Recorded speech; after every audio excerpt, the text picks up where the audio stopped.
Alcolumbra's budget-busting agenda uses pre-salt money to bail out ruralists. A project approved by the Senate with the support of Bolsonaro allies authorizes the use of the pre-salt social fund in a special line to renegotiate agribusiness debts. Lula's government was against the bill, and the bill returns to the House. A series of so-called bombshell bills were approved in the Senate yesterday, which bring more than $300 billion in expenses for the government, and they don't present a reliable funding source where the money to pay for it will come from.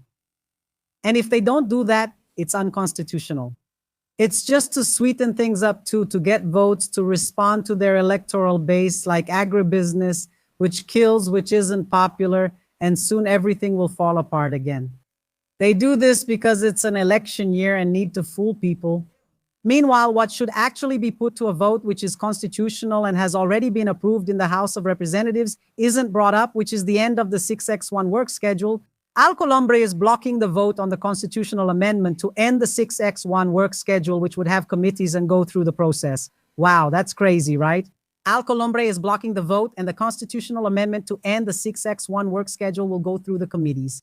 The postponement prolongs a reality marked by physical exhaustion, mental illness, and difficulties in balancing work and personal life. For millions of people subjected to a schedule of 6 days of work and only 1 day of rest. That's right, Davy and Colombre are stalling to start the processing of the PC. And it has already been approved in the Chamber of Federal Deputies and puts an end to the 6x1 schedule, where for every 5 days work, you will have 2 days off. And he simply doesn't allow it to start being processed. He has to allow it to go to the CCJ, the Constitution and Justice Committee, which is chaired by Otto Alencar, who, by the way, is already upset. Because there was supposed to be a meeting this week for the deliberation and approval of the proposal in the commission, but the meeting didn't happen. And Davy Alcolumbre still hasn't sent it and hasn't started the processing of the proposal. He's just there, feeding the far right and all that. Davy Alcolumbre is being difficult. I don't know what he wants. What does he want? What do you think?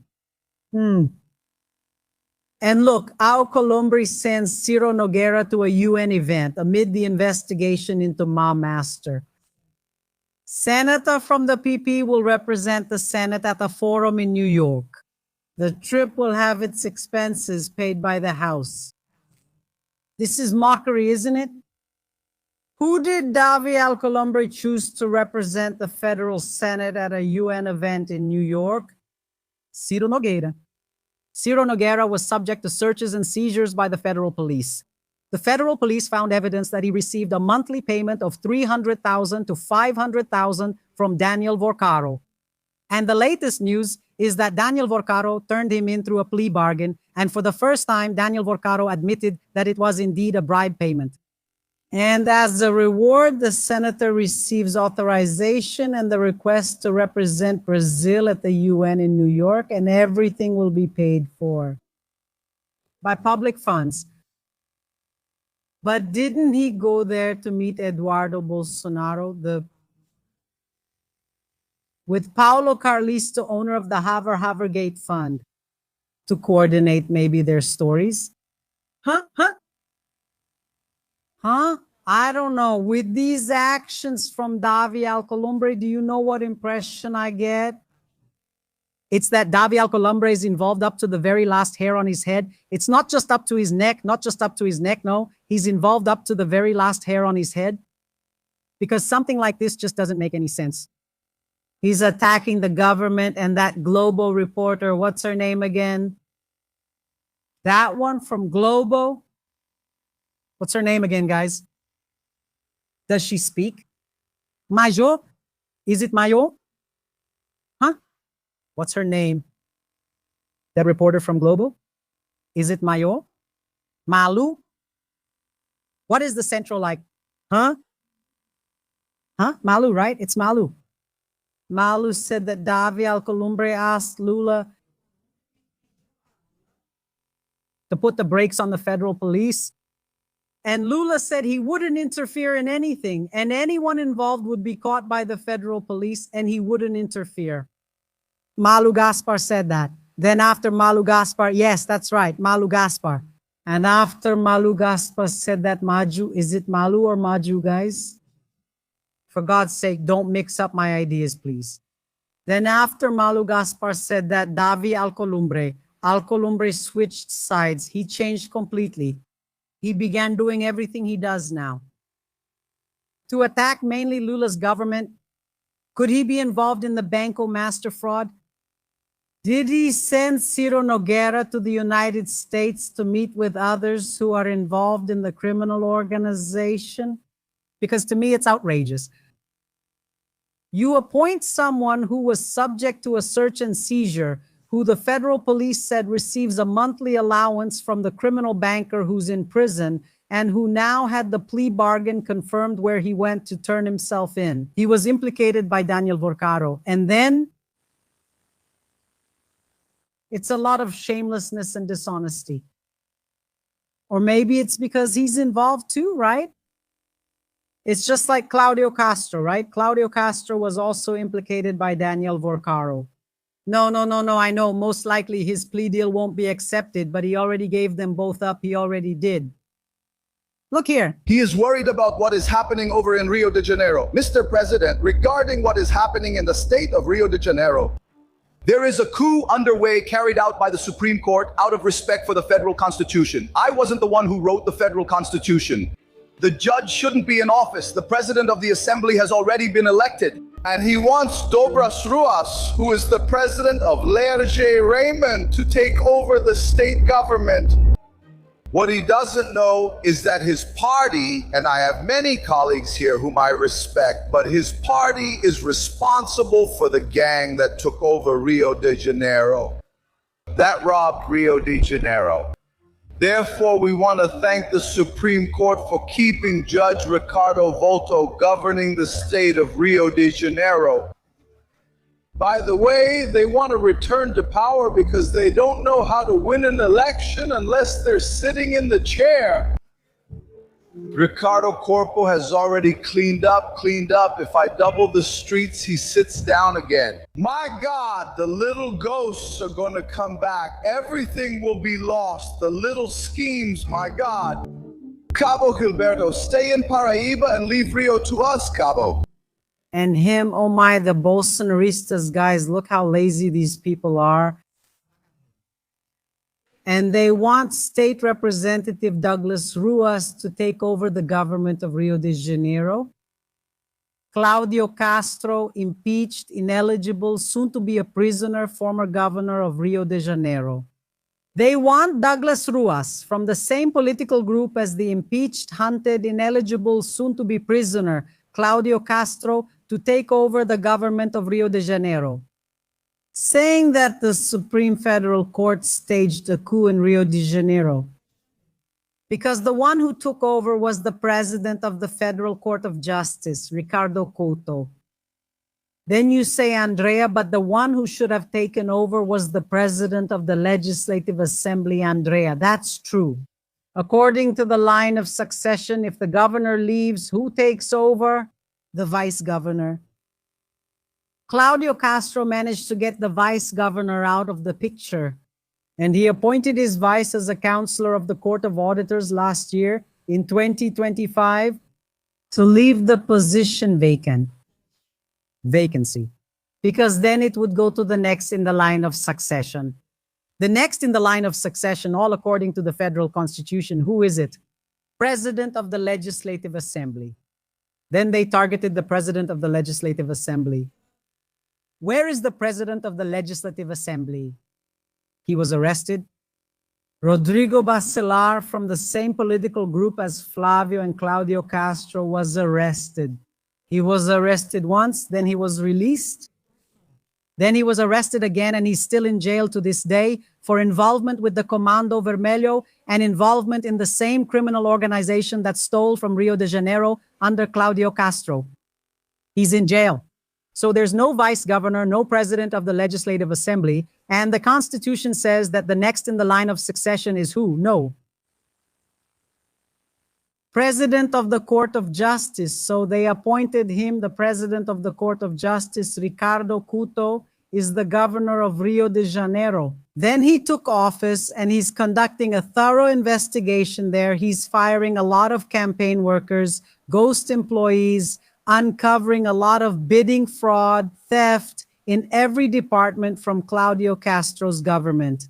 In fact, 2 secretaries appointed by Flavio are already in jail, and last week, a secretary appointed by Flavio Bolsonaro was the target of a search and seizure operation. And things are getting heated in Rio de Janeiro, so the Legislative Assembly rushed and appointed the new president. President of the Legislative Assembly, who is it? Douglas Ruas. Oh, Supreme Court, Supreme Court. Now we have the president of the Legislative Assembly. When it came to following the line of succession, there was no president of the Legislative Assembly. He was in jail. It was forfeited. You missed the opportunity to carry out the legal act due to preclusion. The other one has already been appointed, and he is the one who will stay. Now they want, because they really want to bring back the same people from there and from the same political group as Safado, from Claudio Castro, and I'll repeat, he is ineligible and impeached and soon to be a prisoner. Then these Bolsonaristas come to talk to me that a good criminal is a dead criminal, when in fact either they are the criminals themselves, or they're with the criminals, or they're accomplices and participants with the criminals. Then Congressman Otonio de Paula, who's right-wing, went and put the Bolsonaro supporter in his place, who's not even from Rio de Janeiro. For God's sake, people. Meanwhile, Carlos Bolsonaro was throwing a fit. Carlos Bolsonaro gets nervous about the new poll. I think he wants Nunes Marquez to censor the new poll. Do you think that's possible, guys? Look here, Carluxo's tantrum. All for democracy. Look at the 2 S's, like a dollar sign, right? Yeah, if someone likes money, Carlos, we already know who it is, right? Notably, your brother Flavio, 78 million. That was the transfer in Vorcaro's spreadsheet to lawyer Eduardo Bolsonaro's fund, and Flavio was asking for even more money. Flavio was asking for even more money. Jesus then put it this way: every day, 1, 2, or 3 coincidences. Quest, brilliant, a survey that a bank bought. Oh my God, then they come with a bunch of lies. Carlos Bolsonaro attacks the Quest poll, which confirms Flavio's decline after the censorship of Atlas Intel. In a post on social media, Carlos Bolsonaro targets the partnership between Quest and Genial Bank, which has existed since 2022, and reveals that he didn't understand the analysis made by a data scientist. No, expecting the Bolsonaro supporters to understand the data analyses from the scientists, from the poll itself. Well, that's asking too much, isn't it? Oh, Flavio, Dudu, Carluxo, you really don't get it, do you? You only understand if it's positive for you. If it's negative for you, I can already see it. I can already see the same line from Bolsonaro. Fraud, source code. Fraud? What? It's not crap. It's not fraud, it's trickery. Because if they win, congratulations, TSC, blah, blah, blah, and so on. If they lose, it's fraud. I don't know what. Let me say something. Is there any idiot here? Is there? Do you think the people, the majority of the people, will vote for Flavio? Finding out about all these situations? They won't, guys. And by the way, it's just the little guy. When the video drops, when more audio recordings come out, when the phone call comes out, it's over. Lula will win in the first round. Brace yourselves so you don't fall over. For God's sake. So if the poll is positive for them, they stay there clapping. But if the poll is negative, then they say the poll was bought and all that, blah, blah, blah, blah. This is so annoying, man. Don't you know how to lose? You guys are coup plotters, aren't you? That's why you don't fit with democracy. Because in a democracy, that's how it is. You win, you lose, then you win again, then you lose again, and it's all fine. But not them. They have to keep winning, just winning, right? Soon you'll get a prison door slammed in your face. That's what you'll win. That's right. Meanwhile, look at Nicholas. Look, Nicholas. Nicholas Ferreira calls the teacher a stranger and says that homeschooling is unstoppable. A PL lawmaker from Minas Gerais attacked the role of educators during a public hearing in the Chamber of Deputies and stated that homeschooling will be approved in Congress.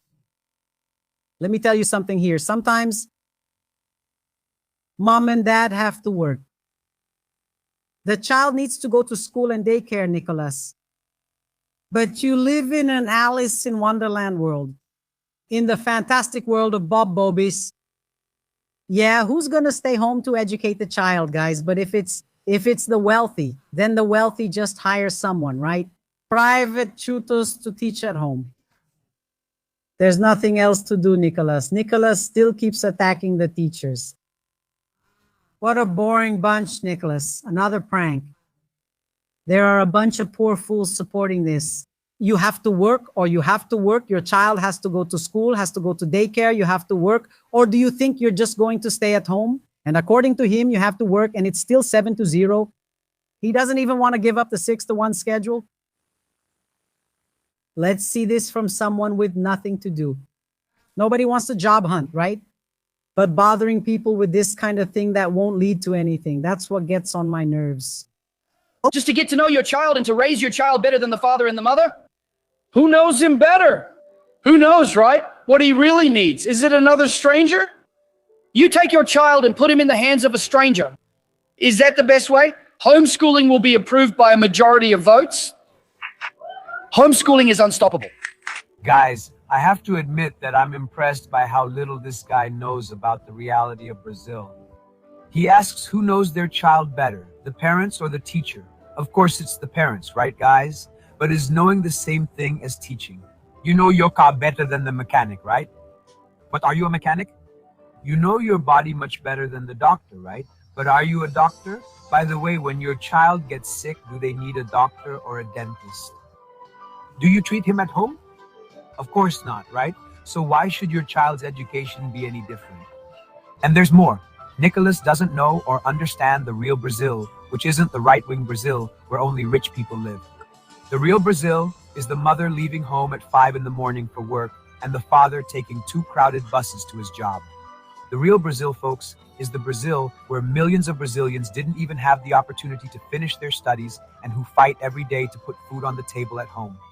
The real Brazil is the Brazil where, for thousands of students, school meals are not just a supplement, they are an important part of these students' daily nutrition.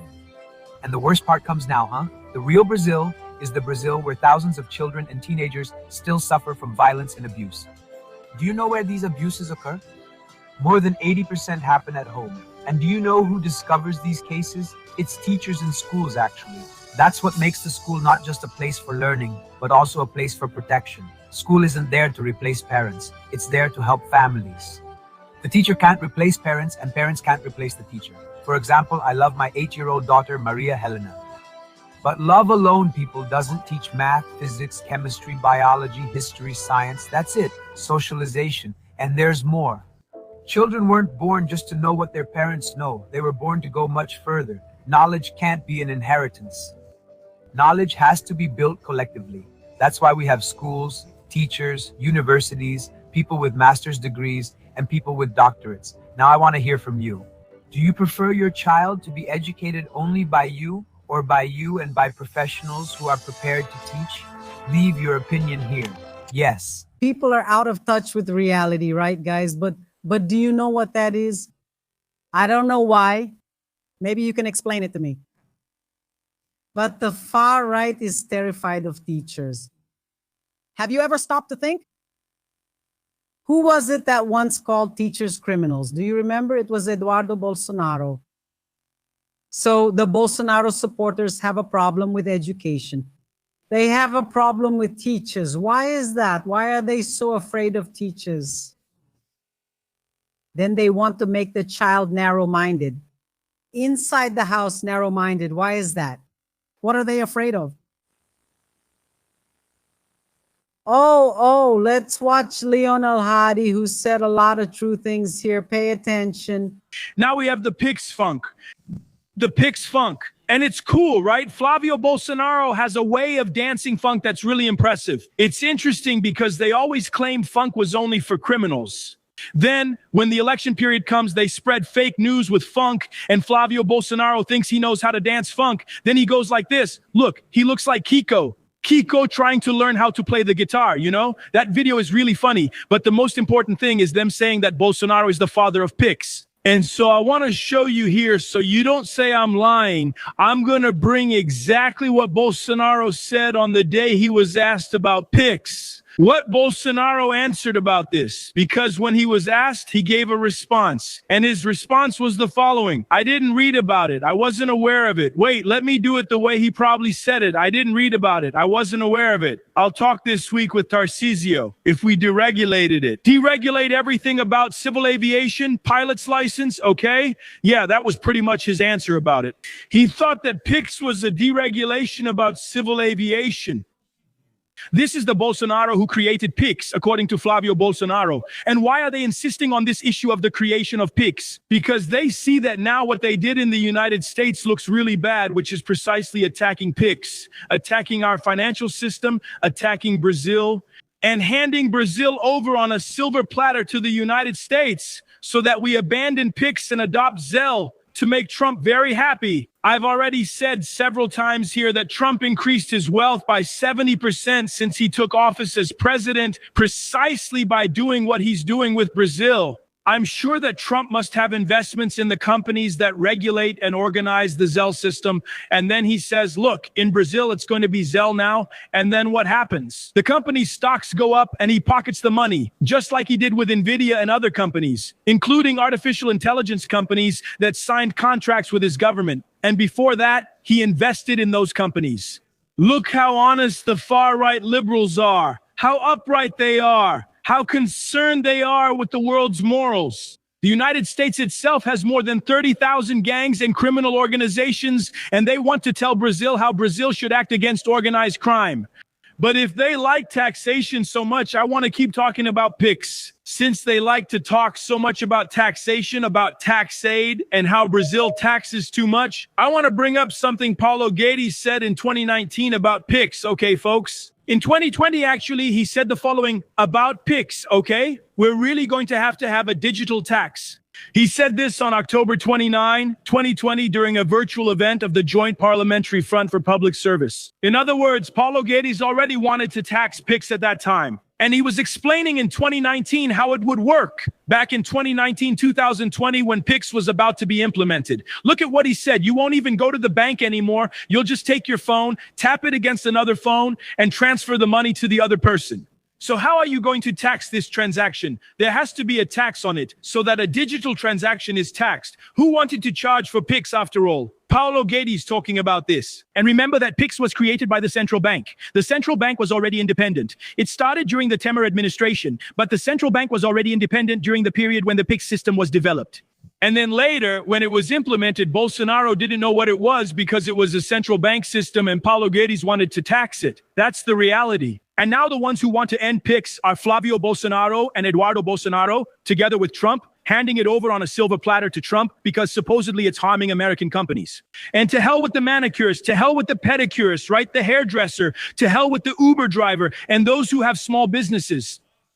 To them, you are nothing. The Bolsonarists just want to make shady deals to get rich by embezzling public money. Did you see, by the way, that the production company of the movie Dark Horse had already been under police investigation for 10 years? They had already committed fraud against Ceci. And then the São Paulo City Hall, under Ricardo Nunes, a Bolsonarist, signed a multi-million contract, which is still being investigated by the civil police of São Paulo State. And it's the production company for Bolsonaro's movie, even though they had never made any movie before. They expect me to believe there was no money laundering. And what's worse, they want to convince me that the contract between Banco Master and the Bolsonaro family was just a business deal, as if they weren't laundering money for the PCC, for the Italian mafia, for the INSS scandal, and embezzling funds from the São Paulo City Hall. It's really good to be a Bolsonarist, right? The idiots who vote for them believe any argument. Thank you very much. Wow. And they believe whatever they want, right? That's how it is. The government even adopted the measure to protect pigs. Look here. After a new offensive from the United States, the government registers the PICS trademark at the National Institute of Industrial Property. The protection applies to use in Brazil. The trademark was registered as a well-known trademark and associated with the central bank. According to the law, the registration guarantees the holder exclusive use within the national territory. The more these terrorist people, these traitors to the nation, come against our sovereignty, the more President Lula's government will bring protective measures to defend our sovereignty and our country. There's no point in you trying, there's no point in you creating these structures that won't work. President Lula's government will not back down. In fact, The Intercept made a post that I found very interesting because we have to be prepared. This election is going to have a lot of lies, fake news, use of artificial intelligence, and so on. But The Intercept issued an interesting warning, in fact, an important reminder. Look here, pay attention. Does it also make you a little anxious just thinking about what the 2026 elections will be like? Fake news, and there's a desperate amount of information and misinformation fighting for your attention? I understand. But I wanted to tell a story that, at least for me, brings a little hope in all of this. You know that audio of Flavio Bolsonaro asking Daniel Vorcaro for money to fund his father's movie? I feel awkward asking you again, but anyway. I'll use this scoop to share a bit about the communication strategies we've been developing here. When the report came to us, the audience team already knew one thing. It was a bombshell. This report had the potential to go viral on its own. Our challenge was different, to make it reach even further, and most importantly, to make sure it was quickly understood, because nowadays no one receives a full article on social media. People see fragments of it, a snippet, a screenshot, a headline, a video just a few seconds long. So an important part of our job is precisely to try to rebuild the context within this extremely chaotic environment, and we had excellent material to work with. One of them was the video of our reporter Thales Alcantara questioning Flavio Bolsonaro about money, and Flavio lies. This became one of my favorite moments in Brazilian journalism. We could have simply published that video, but our concern was, how do we make that work for someone who hasn't heard about the audio recordings yet and doesn't know anything about our report? So we put the headline on the screen, highlighted his response, and right after that, we played a snippet of the audio revealed by the report. It worked. The video had over 6 million views and almost 400,000 likes, but the data that caught our attention was something else. 66% of the views came from people who didn't follow Intercept. In other words, the story managed to reach beyond our usual audience. We broke out of our bubble. So having strong, well-researched, and well-founded journalistic material really makes all the difference. We're also very concerned about how to reach more people with all this. Today, we have 2 teams here working together, thinking about all of this. The audience team and the investigative team. It's very much a collective effort done by many people with different experiences and perspectives. But we come together with the same commitment and the same desire to do journalism. Of course, this is just one piece of a much bigger effort, which involves other outlets and other communicators. There are a lot of great people rethinking how to do journalism amid this algorithmic chaos. So despite all the misinformation, the fruit soap operas, the constant confusion, I still believe that good stories can indeed find their place, as long as we relearn how to tell them. This script, for example, was much longer, but I decided to cut out everything that was just my rambling and focus on what I really wanted to communicate. Did you really want those ramblings? I don't know. I need to end this video now, or I'll exceed Instagram's 3-minute limit. Done. And that's journalism, guys. We have to tell the story in a way that reaches people. And that's what we do. Okay? Yesterday, an investigation into the Carina Gama Institute was requested by some federal deputies. And they made a statement here about this request they made to the federal police. Let's take a look. Carina Gama appears to be the front person by all indications. From Do Borcar, from Flavio Bolsonaro and Eduardo Bolsonaro, who is the producer of Bolsonaro's film. Let's see what they have to say. Today we were received by the federal police, the leadership here at the federal police, because yesterday we presented the report and today we already had a positive response. where the federal police's internal affairs has already received the report, already received the complaint, and will investigate. Isn't that right, Nabil? Exactly, right? We are trying to make this investigation by the Conhecer Brazil Institute reach a federal level. Since we in Sao Paulo have already filed a complaint since December, right?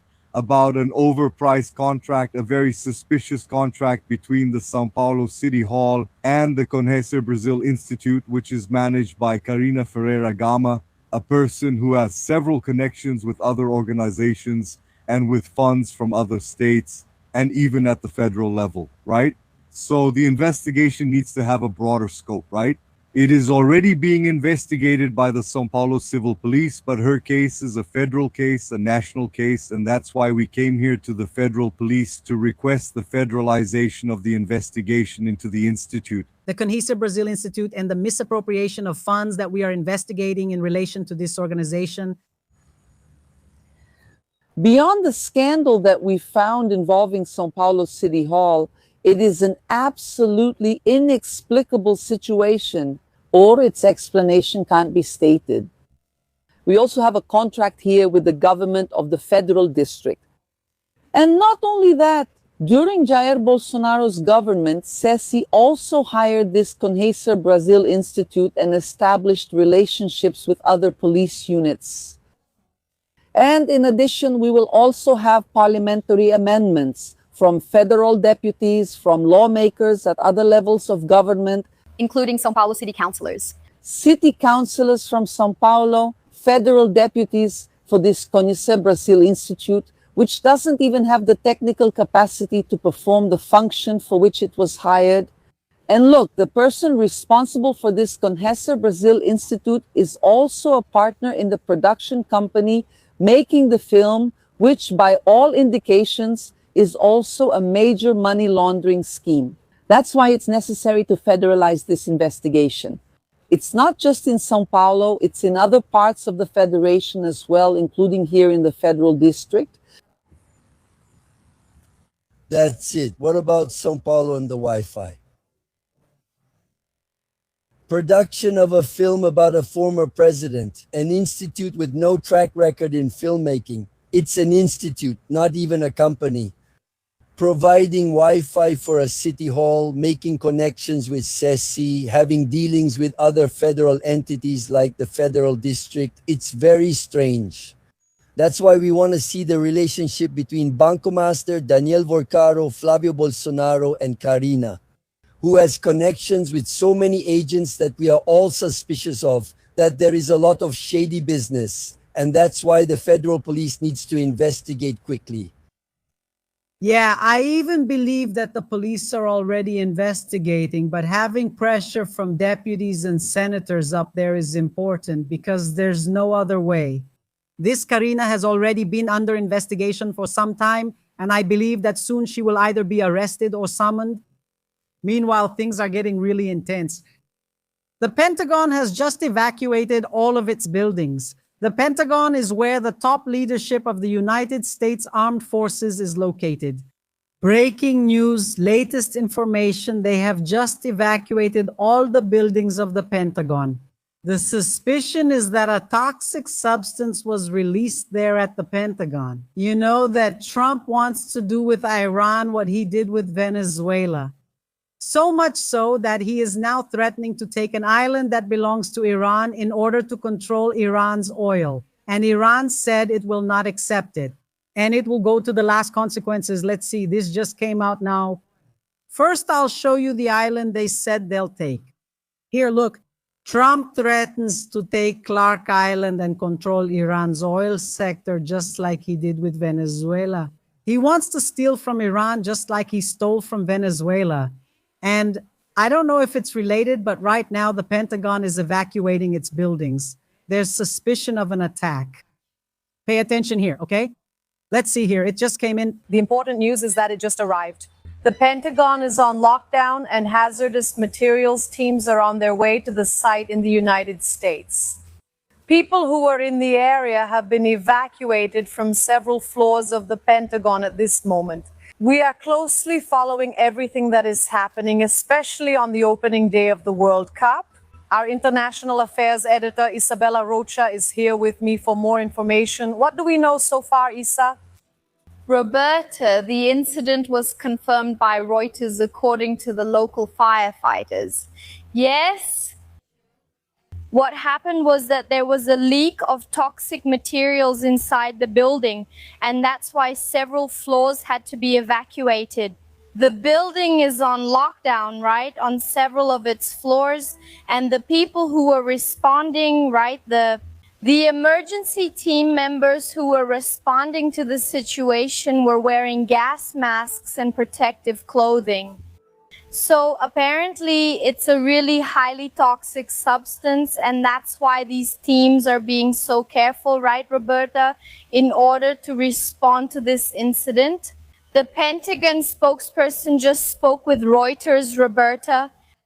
He said the following: the Pentagon has sophisticated systems to ensure the safety of the building and its occupants. These systems detected a problem with the air quality, which led to the need for precautionary measures until the significance, right, until the seriousness of the situation is assessed.